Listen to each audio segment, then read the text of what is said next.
6,000 years before the present, the colossal city of Uruk, by far the largest in the world, dominated the southern Mesopotamian plains of modern-day Iraq. With a population of at least 50,000 people, Uruk wouldn't be surpassed in size or in numbers for an astonishing 3,000 years to come, until well into the Classical Age. The legendary homeland of Gilgamesh, a colossal mud brick wall said to have been erected by the great hero king himself, once enclosed the city's impressive 6-kilometer radius. Yet, impressive as it was, Uruk didn't exist in a vacuum. The city was simply the latest, albeit most successful, in a long line of similar experiments in living, dating all the way back to the Stone Age.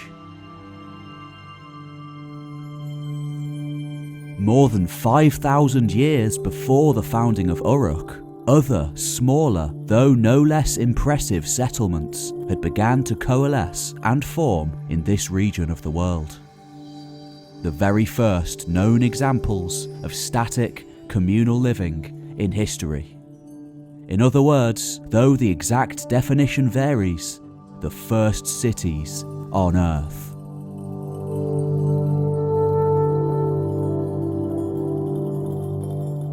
The most well-known of these settlements, perhaps due to its often cited links to the biblical walls of Jericho of the Old Testament, remains arguably the most impressive of all.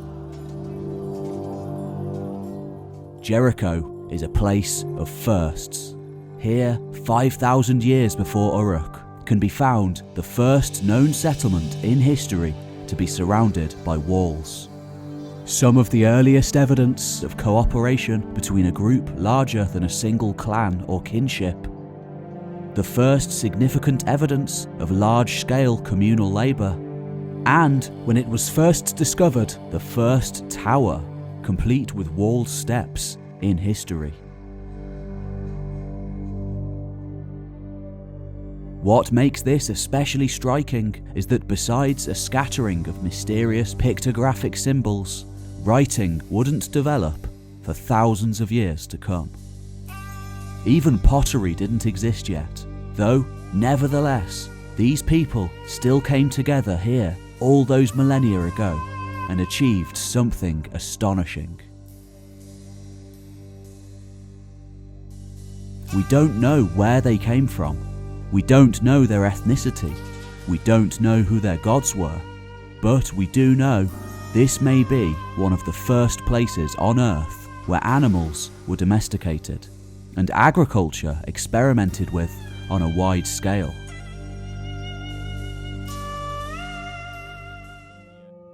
All of this was achieved an astonishing 11,000 years before the present, just a few centuries after the end of the last ice age, a time when woolly mammoths still walked the earth.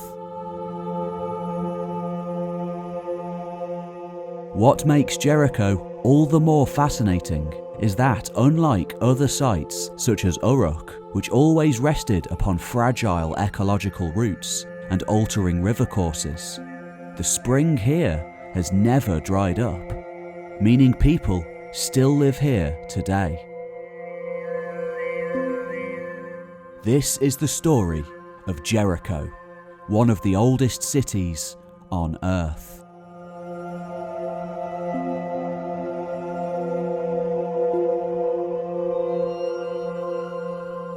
This video is sponsored by Magellan TV, a brand new educational streaming service with over 2,000 documentaries to watch on all manner of different subjects. Magellan's producers and curators have brought together an astounding collection of documentaries on history, science, nature, culture, and geography. These include films, series, and exclusive playlists you can't find anywhere else. Like Netflix, this is a streaming service, but made just for documentary lovers and knowledge seekers. You can watch Magellan anywhere at any time on any device, directly through the high-quality app, which also offers a wide selection of content in 4K at no extra cost. There are no ads or limited access at any time, and the best part, new documentaries are added on a weekly basis. Recently, I've been watching Tony Robinson talk about the ancient gods of Britain, as well as Terry Jones of Monty Python fame doing what he does best and talking about the weirder side of history. Those of you who head on over to magellantv.com/historytime or use my link in the description below will get a free trial. So what are you waiting for? Head on over and get yourself some free knowledge.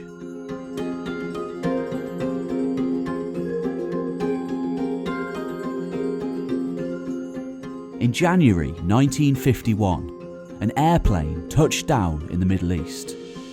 On board sat one of the rising stars of archaeology, an academic discipline then undergoing a renaissance of new scientific methods, pioneered by such scholars as the Egyptologist Flinders Petrie, as well as a revolution in scholarship ushered in by the implementation of radiocarbon dating, a technique which allowed researchers to accurately date their findings for the first time. Unlike archaeologists of the previous generation, perhaps best exemplified by Heinrich Schliemann, the swashbuckling discoverer of Troy, whose methods essentially amounted to bulldozing through ancient cities in search of information, much of which was discovered, though untold more lost forever. This new core of scholars sought to meticulously uncover sites from the top down, whilst causing as little damage as possible. That archaeologist was Kathleen Kenyon, a student of the famous Sir Mortimer Wheeler and daughter of the director of the British Museum. Kenyon had been called in to the shores of the Dead Sea to investigate a particularly interesting and controversial site. For this wasn't the first time the city of Jericho had been excavated. 20 years earlier, fellow British archaeologist John Garstang had undertaken a 6-year investigation of the site, eventually surmising it to be the site of the famed walls from the Old Testament, destroyed by the Israelite Joshua with a trumpet. Though still associated with this story today, Garstang's conclusions received fairly heavy criticism, and finally, by 1951, with the chaos of the Second World War somewhat subsided, Kenyon had been called in to make her own conclusions.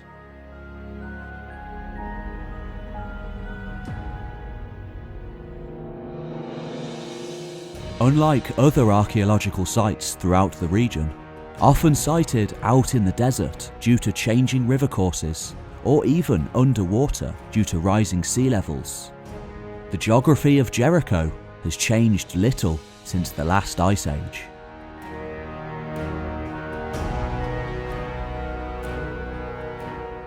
Sitting comfortably between two mountain ranges and the Dead Sea, it not only rests in a naturally defensible location, but underground water supplies have fed the oasis here for as long as humans have lived in the region. A thriving town, modern Jericho stretches over an area of some 15 kilometres, encompassing lush fields and orchards in a seemingly barren landscape due to the abundant underground water supplies. The actual work, however, was to be done at a solitary mound rising up over the settlement on one edge of town, known today as Tel Es Sultan. On first glance, Tel Es Sultan might have appeared to be a naturally occurring hill, especially before archaeological work had been carried out. Yet, in actuality, it is so much more. The hill itself is far from natural. Like all tells, it is actually the result of thousands of years of collapsed mud brick architecture. A mountain of the debris of previous cities, which collapsed, were levelled and eventually built over by successive generations down over the long millennia. As she approached the site, Kenyon knew that it was old. But just how old? she, nor anyone else, had any idea. The techniques Kenyon and her colleagues used are known as stratigraphic excavation, meticulously noting soil layers as they dug, in order to date the various layers of habitation and get an accurate sequence of events. After some initial digging work and a re-evaluation of Garstang's conclusions, Kenyon decided there simply wasn't enough evidence to conclusively make the biblical connection. As often happens with archaeology, more digging was needed, and Kenyon called in for backup. In the next year, a small army of labourers arrived at the site and work began. They wouldn't be finished until 1958, some 6 years later, by which time Jericho had become one of the most famous archaeological sites in history.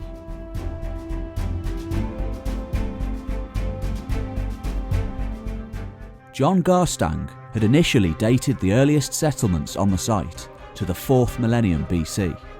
As far as most scholars at the time were concerned, the widespread domestication of agriculture and animals had only occurred around 1,000 years or so earlier.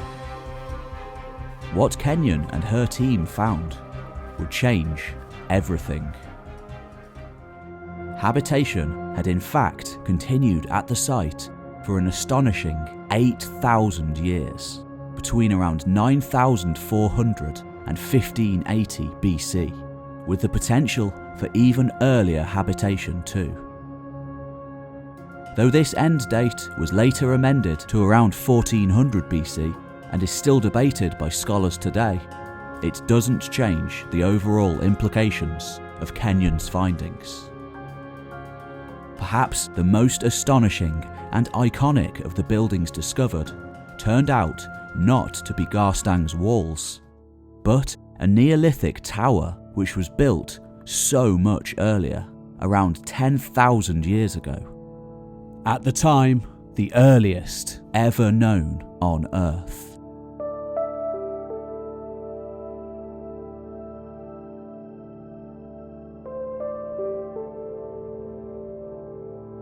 Today, more than half of the world's population live in cities. But there was once a time when this was far from the case. Up until around 11,000 years ago, the Earth had been locked into a seemingly endless ice age for eons. 25,000 years ago, reaching the coldest point of the last ice age, known as the last glacial maximum. From then on, however, a steady and gradual melt kicked in.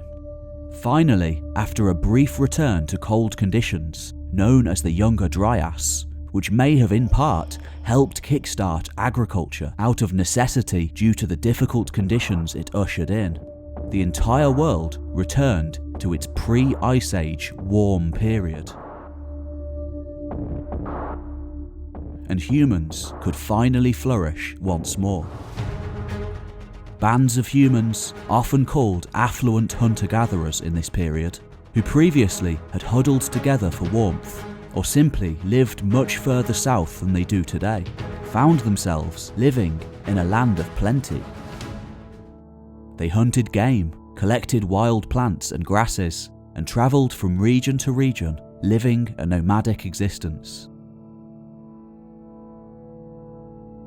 By around 9,500 BC, groups of these people began to coalesce at natural springs, oases, and particularly abundant rivers in the wide arc of the Middle East we know today as the Fertile Crescent, due to its abundant food supplies, to either voluntarily or involuntarily due to environmental pressures begin a new experiment in human living. Helped along their way by the uniqueness of the grasses and seeds in this area, some of which could be cultivated and replanted by human hands, rather than simply gathered, and thus give a near inexhaustible food source for the future. Still semi-migratory at first, In time, as wild grasses began to be changed and made more edible by human hands, their descendants would settle down for good, ever experimenting with plants and animals in order to feed their families, a necessity which in time, due to overpopulation and overuse of natural resources, made their domestication both possible and necessary. One such site was Jericho, then a large oasis in the Jordan Valley. Underground tributaries perpetually flow from that river into the central mountains to the west, making life not only possible here, but incredibly fertile due to the unique low geography of the region, making it closer to the underground water surface. Home to an abundance of wild animals and plants, agriculture may have been harnessed here earlier than most other places on the planet. Though, of course, Jericho didn't exist in isolation. From its earliest days, the oasis lay at the heart of a thriving system of trading communities scattered throughout the Fertile Crescent. Though our evidence suggests Jericho was one of the largest of these, if not the largest, it almost certainly wasn't the earliest, nor the originator of the pre-pottery Neolithic culture which would come to dominate the site, nor farming or pastoralism, for these began elsewhere. In the 1990s, an archaeological discovery was made in modern-day southeastern Turkey that sent shockwaves through multiple academic disciplines. Famous the world over as Göbekli Tepe, perhaps the first religious centre on Earth. This site is actually thought to have been built and used by numerous bands of affluent hunter-gatherers, perhaps sharing a common religion and culture. The strange animal figures all over the pillars here, and even on other neighbouring sites throughout the region, may even be pictographs, a form of primitive hieroglyphics, though their message is yet to be uncovered. As well as fueling the idea that religion, not agriculture, had in fact been the catalyst for the birth of civilization, the site also left tantalizing clues as to the origins of agriculture. For the very oldest known wild relative of wheat is found not too far away. It's not too much of a stretch to think that some of those at Jericho may have had some sort of connection with Göbekli Tepe. Professor Stephen Mithen even thinks it possible that after the ceremonies undertaken here, travellers would go back to their respective tribes with seeds and the secret of how to grow them. Work is still going on at Göbekli Tepe, and we learn more every year. Unfortunately, however, the similarly ancient and fascinating site of Jerf El Akmar, perhaps a similar ceremonial centre for hunter-gatherers, and contemporary with the earliest stages of settlement at Jericho, now lies under a lake, having been flooded in the 20th century to make way for a reservoir.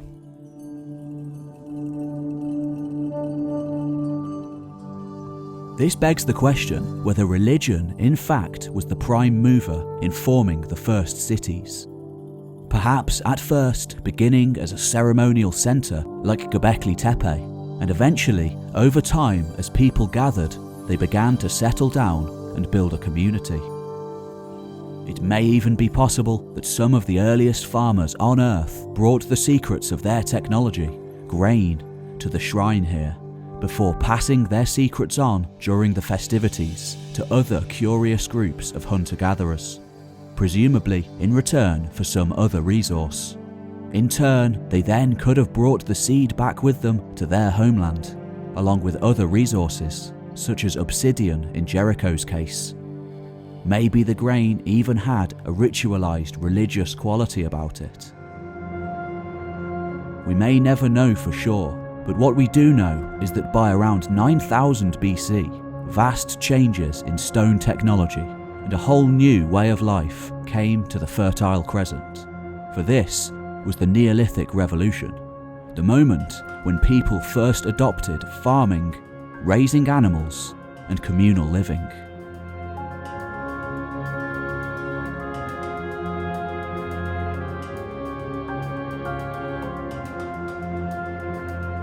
The Tower of Jericho, often known simply as the Watchtower, is one of the most extraordinary buildings in human history. Not because of its intricate architecture, but simply because of how old it is. Nothing on its scale or size is found again for thousands upon thousands of years. At around 30 feet in diameter and 28 feet tall, it's estimated to have taken around 11,000 days of labour to build the tower, and that doesn't include planning or the quarrying of resources. When Kenyon first uncovered the tower, it was thought to be the first example of communal architecture on the planet, built around 8000 BC, a time when the vast majority of humans still lived a nomadic, hunter-gatherer existence. Its architecture, including walls 5 feet thick and an interior staircase leading up to the roof, seemed to be completely unprecedented in both scale and design. A significant portion of labour in the community must have been dedicated to its construction, implying a highly organised and motivated society. But what was the purpose of the tower? The settlement it stood at the heart of, part of the culture we know today as the pre-pottery Neolithic A, thrived from around 8500 to 7370 BC. It isn't the only settlement in the region, similar sites existing at places such as Zad and Darar. Yet, with an area of around 425,000 feet, Jericho is by far the largest we know of. Researchers have come up with all sorts of conclusions as to the purpose of the tower. Perhaps it was a giant grain holder, a defence against external enemies, an early form of castle, or even all of the above. One of the most convincing arguments, however, and one which links back to the ceremonial site at Göbekli Tepe, is that the tower served a religious function.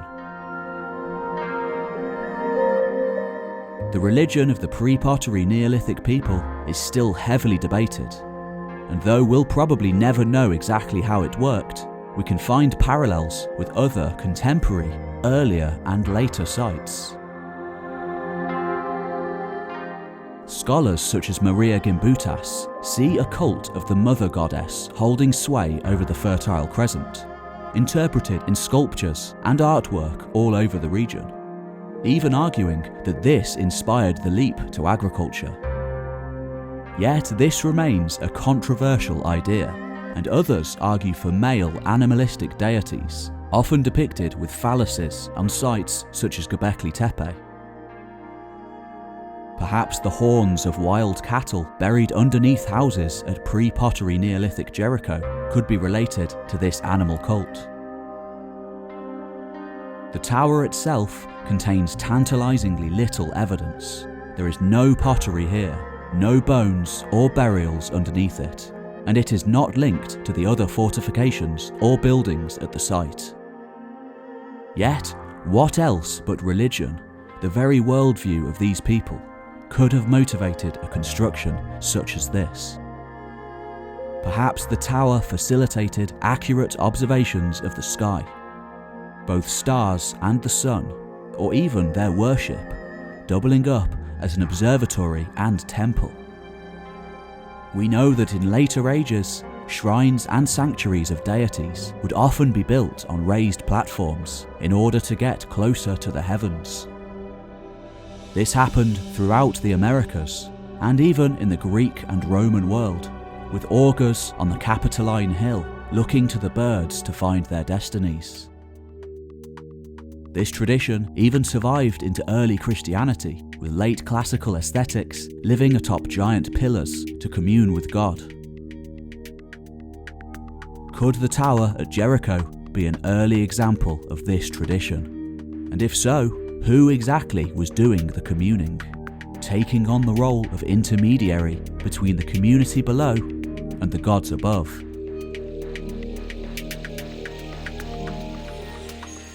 At the similar but slightly later site of Çatalhöyük, priest kings are thought to have controlled city life, a tradition certainly utilised by later Sumerian cities such as Uruk and Eridu, places with extremely prominent sky gods in their religions.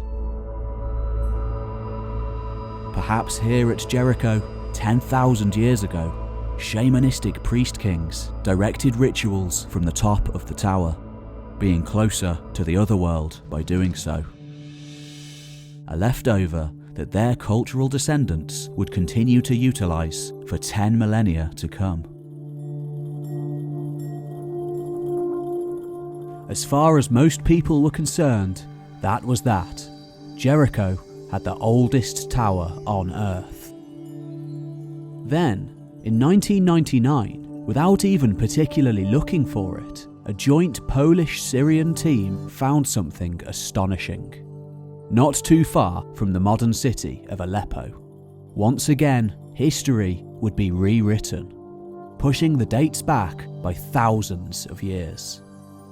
For at Tel Karamel in modern-day Syria, the team found not just one similar tower to Jericho, but 5 of them, possibly dating to an astonishing 2,000 years earlier, perhaps as early as 10,000 BC, making the site roughly contemporary with the ritual centre at Göbekli Tepe.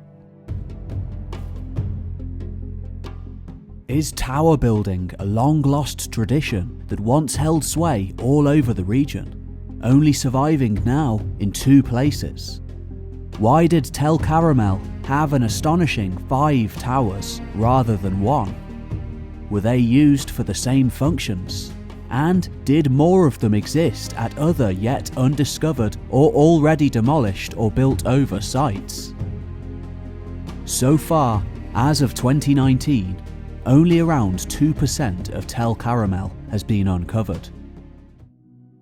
Unfortunately, with the outbreak of war in 2007, excavations were put on a near-permanent suspension. Only the future can tell what other secrets lie hidden underneath the earth, just waiting to be rediscovered.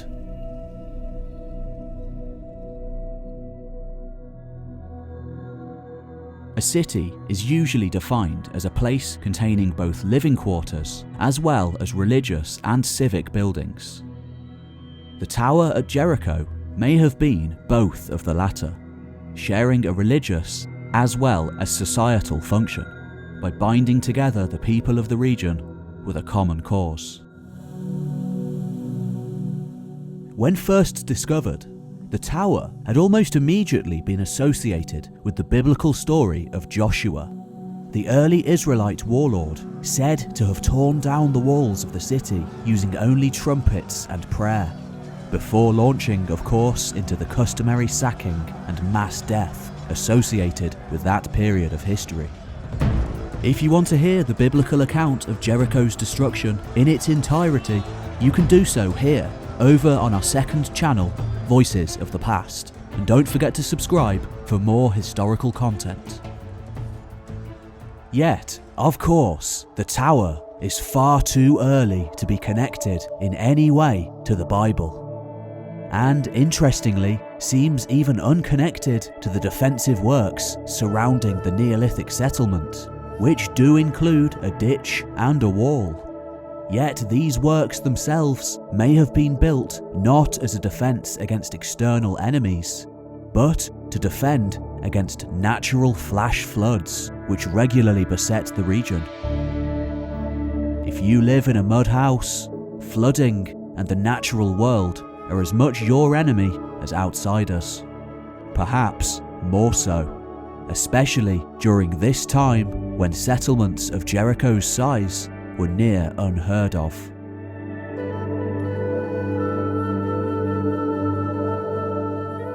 similarly ancient city of Çatalhöyük, for example, in modern-day Turkey, which reached its height slightly later than Jericho, has rather unorthodox architecture, having no streets and the houses only being accessible via ladders onto the roofs.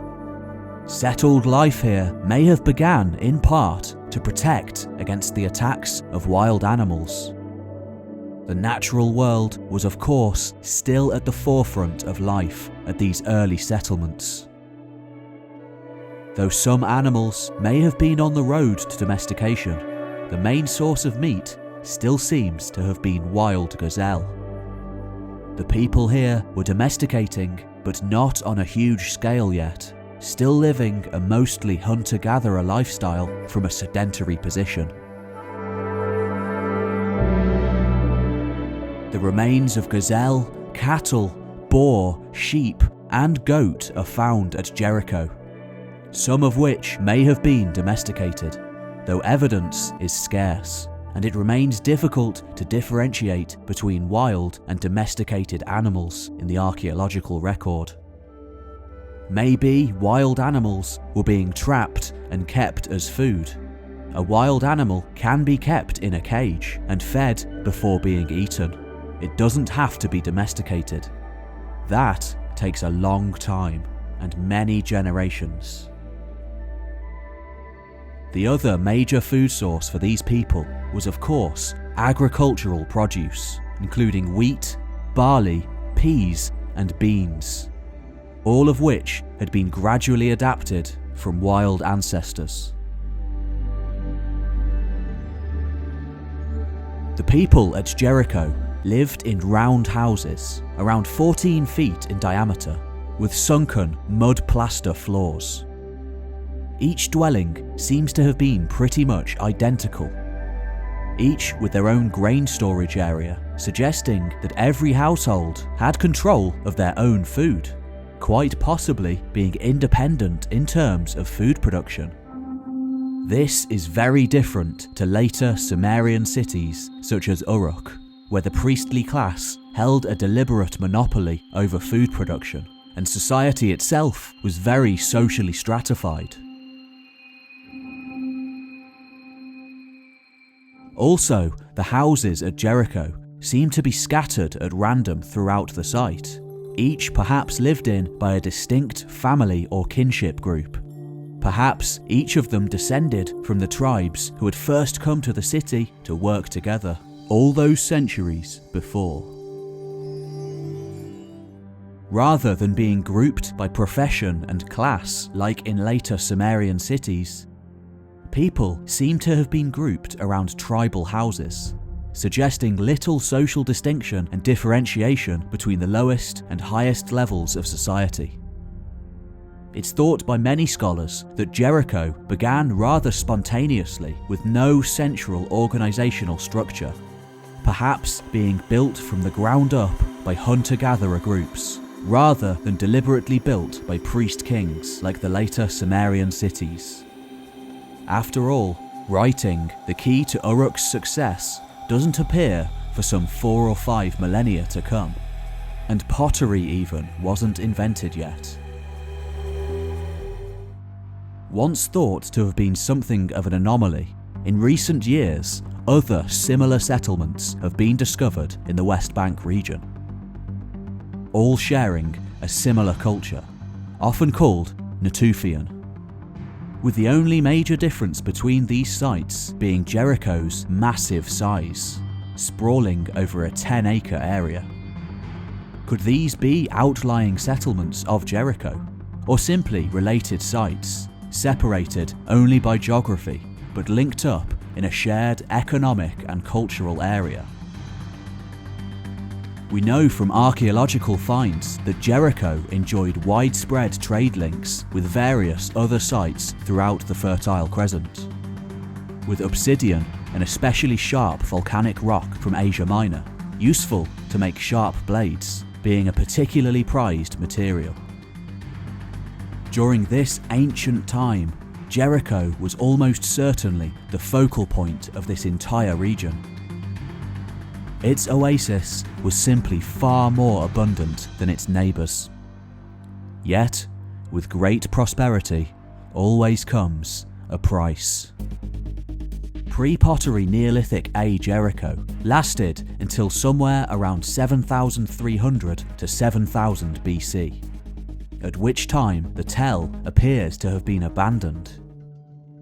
Much of the town wall collapsed and the top of the tower eroded away. We don't know what ended the first city at Jericho, and all manner of conclusions have been drawn from the evidence. Earthquake, pestilence, outside invasion, decline in soil fertility, or all of the above have been suggested as possible causes. Yet, within just a couple of lifetimes, in a situation that would eventually become endemic over the long eons, a new city would arise on top of the old.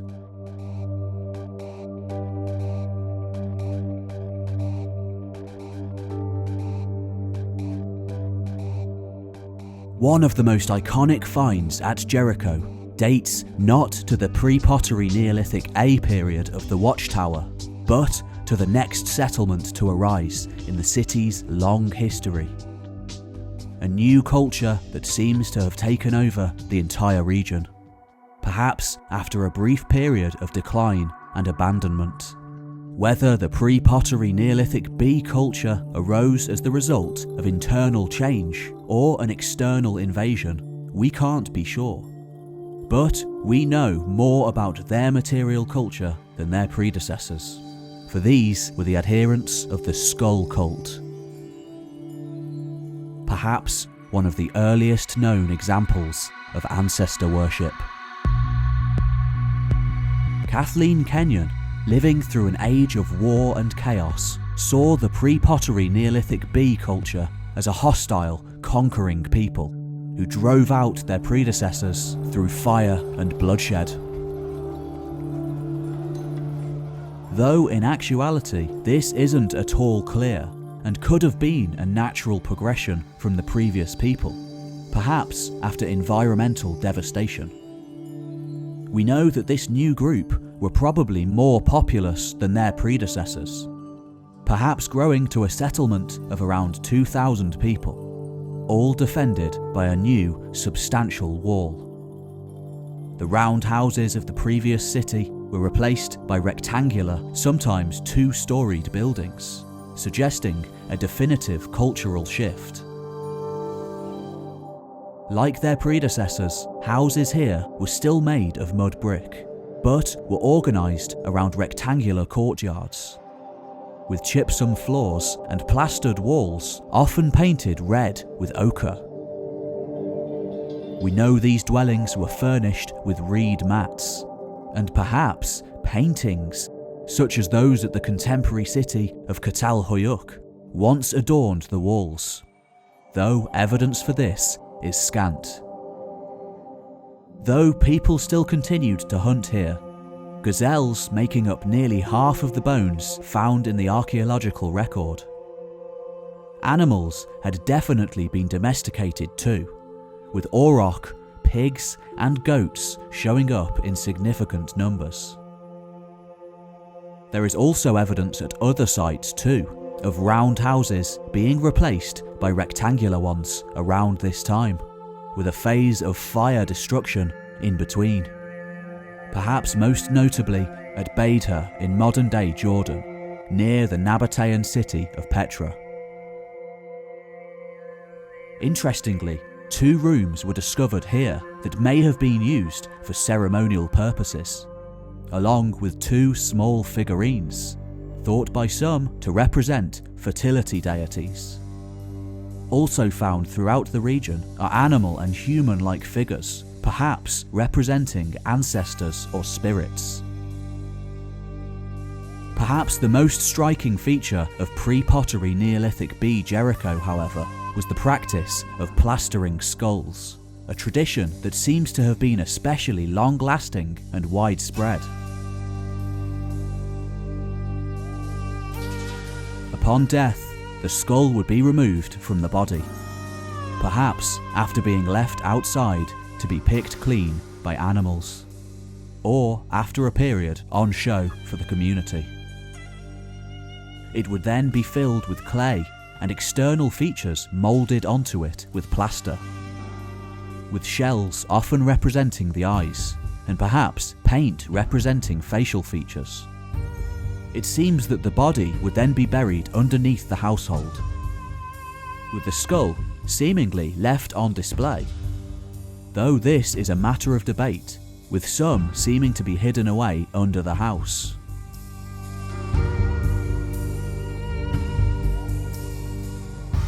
Evidence of similar practices has been found at neighbouring contemporary sites, such as Sheikh Ali, south of the Sea of Galilee, Tel Ramad near Damascus, Beyda near Petra, and Çatalhöyük in Turkey. But what was the purpose of dressing skulls like this? A minority of scholars view these as trophies taken from defeated foes, akin to later headhunting traditions found as far afield as Polynesia and Celtic Europe. Others see them as talismans to ward off evil spirits or ghosts of the deceased. The most likely answer, however, is that they are an example of a religious tradition found all over the world throughout history, particularly in early farming communities, such as those later found in Britain during the Neolithic period. Veneration of the ancestors.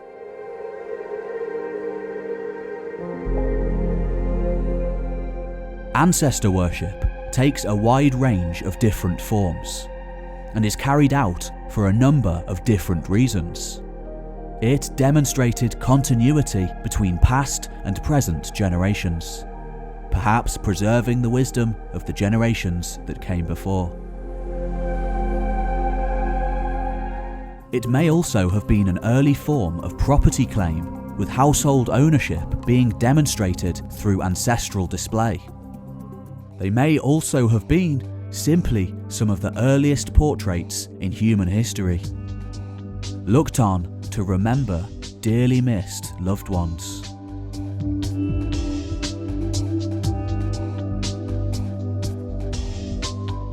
The pre-pottery Neolithic bee settlement at Jericho was an extremely long-lived society, probably existing in much the same state over a period of around 1,000 years. A span of time from the present back to the time of King Canute. Longer than the entire history of the Western Roman Empire. Yet, nothing lasts forever. And just as Mesopotamia to the east saw the very first inklings of the greatness of Uruk to come, by around 6000 BC, a period of great decline in Palestine was about to set in. A catastrophe so devastating that some scholars see the region as remaining largely depopulated until the 5th millennium BC, well over 1,000 years later.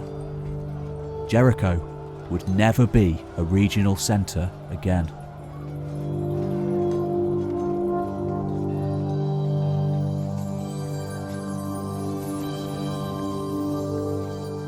The lengthy period of 2.5 millennia which separates the pre-pottery Neolithic bee settlement from the Chalcolithic or Copper Age isn't easy to account for. According to Kenyon, the site was abandoned entirely by around 6000 BC, perhaps due to environmental degradation, coupled with overpopulation and poor weather conditions. There are tiny hints of similarly devastating conditions at other sites in the Fertile Crescent during this time, sparking fringe scholars to suggest that if there had been some kind of a genuine apocalyptic flood, half remembered in various later traditions, it may have been during this era that it happened. At Jericho, there may have been some form of continuation, but nothing as impressive as those that had come before. Nothing significant enough to leave a trace that we can find today. Perhaps people reverted back to a nomadic, pastoralist existence, as we know happened at other sites. gradually getting more food from their domesticated animals than anything else, and needing to travel to fairer pastures to get the best food for them. Perhaps, to a certain extent, this had happened even earlier, during the hiatus between the pre-pottery Neolithic settlements. Nevertheless, during this mysterious epoch of wandering tribes, huge changes began to occur. The adoption of pottery proving to be a huge societal bonus in increasing the population size of groups. Now, food could be kept safe from vermin and stored away for leaner times.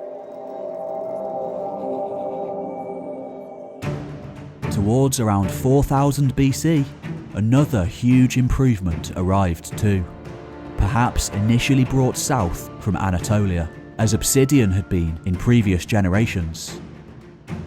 That technology was, of course, metallurgy, and soon it would change everything. During the Copper Age, often called the Chalcolithic, from around 4000 BC, Jericho seems to have become gradually occupied on a permanent basis once more.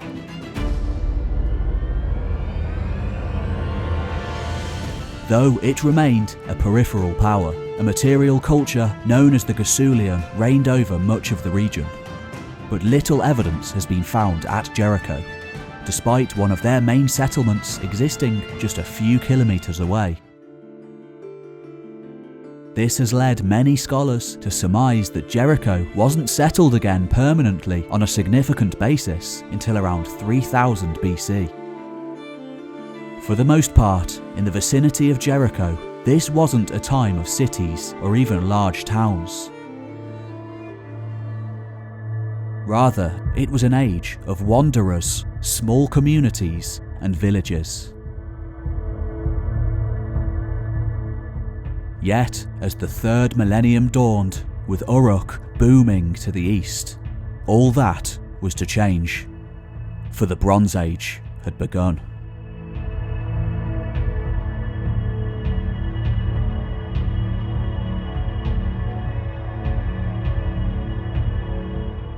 By around 3000 BC, though astonishingly little is known about it, Jericho was once more definitively occupied. This time by a regional power wielding a cutting-edge new technology: bronze working. This was a period of writing in Mesopotamia and Egypt, though apparently not yet in Palestine. Although walled cities with solid defences and ramparts did become increasingly common. Jericho was no exception, and before long defensive ramparts were built, and presumably some sort of an army maintained.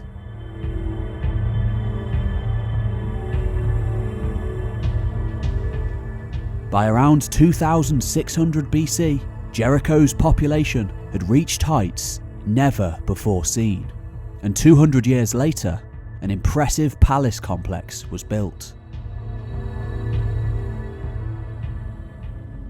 There was nothing particularly remarkable about Bronze Age Jericho, which in truth had always been much better off when its neighbouring powers weren't as powerful, allowing it to flourish as an independent state. This, of course, wasn't always the case, and by around 2300 BC, city life collapsed, perhaps in part due to warlike neighbours, but no doubt the old enemy of environmental catastrophe also having a part to play. Until around 2000 BC, the people at Jericho may have lived a semi-nomadic lifestyle once again. Yet, soon enough, a second Bronze Age Jericho would arise, the greatest yet seen. Significant archaeological data exists for Middle Bronze Age Jericho, including a vast cemetery containing vertical shaft tombs and underground burial chambers, the elaborate funerary offerings contained within perhaps reflecting the emergence of local kings. The The city itself was surrounded by an extensive defensive wall, complete with rectangular towers and ditches. It's likely that these fortifications, the same seemingly destroyed by around 1500 BC, are the ones talked of in the Bible, allegedly in connection with Joshua and the Israelites. Yet, nevertheless, all that grandeur was about to be overshadowed. Not from Mesopotamia, where the great city of Uruk, long since having dwindled in size, now finding itself overpowered by its descendants, but from another cradle of civilization, this one to the south and the west.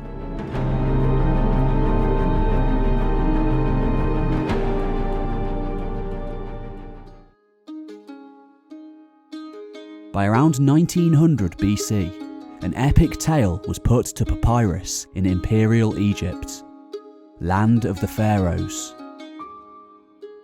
Compared to Shakespeare by some, the tale of Sinew is widely considered one of the finest works of ancient Egyptian literature. Set during the 20th century BC, close to 4,000 years ago, Sinew is an Egyptian official who flees from the imperial court after overhearing a suspect conversation connected to the death of the king. Eventually getting back to Egypt as an old man after various travels and adventures amongst the warlike people of Canaan to the north. This is the land of Jericho, and the story provides us with one of our earliest glimpses into life here, outside of the archaeological record.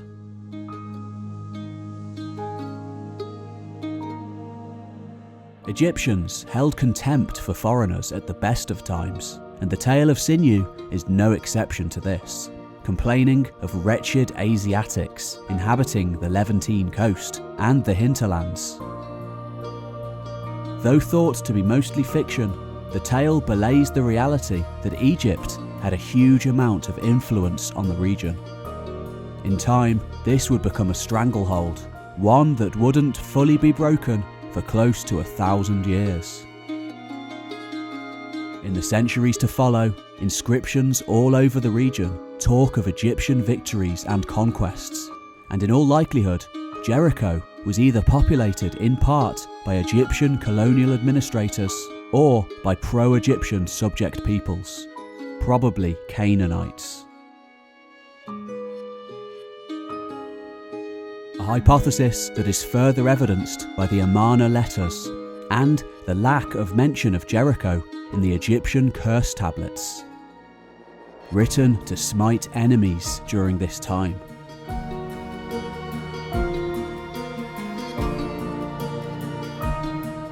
It also remains possible that Amorites, the later founders of the city of Babylon and in part Assyria, ruled here for a time too, as well as the Hyksos, Hurrians and Mitanni, all powerful warlike people that held sway here for a time.